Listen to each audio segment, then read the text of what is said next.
pasojat e rreshjeve të një nate më parë në kryeqytet. Niveli ujit në rrugë ka depërtuar brenda mjediseve të shkollave e kopshteve. Nxënësit e shkollave Sabaudin Gabrani, Qazim Turdiu dhe Lazgush Poradeci nuk kanë mundur të hynë nëpër klasa dhe mësimi është pezulluar.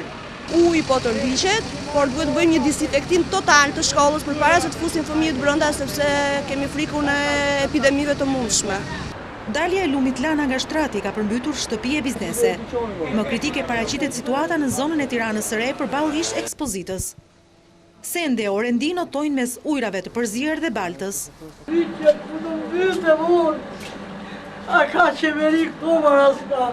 Sa herë që bje shikë shumë mushëm, gjitha ne kam shku më lagje, gjitha ne ku e punë, as i mas nuk po miret. Qa po bëhet, nuk e di.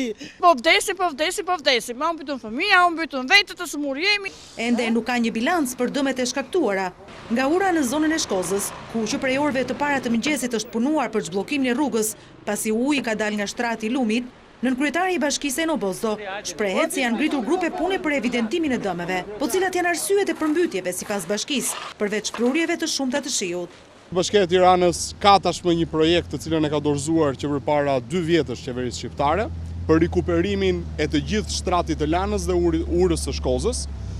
Është lidhur kontrata vitin e kaluar me autoritetin rrugor, pra janë fondet alokuara të qeverisë, por për fat keq financimi ka stopuar.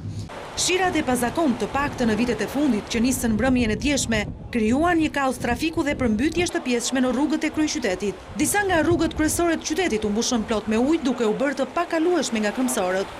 Shtabi i emergjencës i ngritur nga prefektura gjatë natës, në bashkëpunim edhe me policinë dhe zjarfikset, u erdhën në ndihmë të përmbyturve duke monitoruar situatën.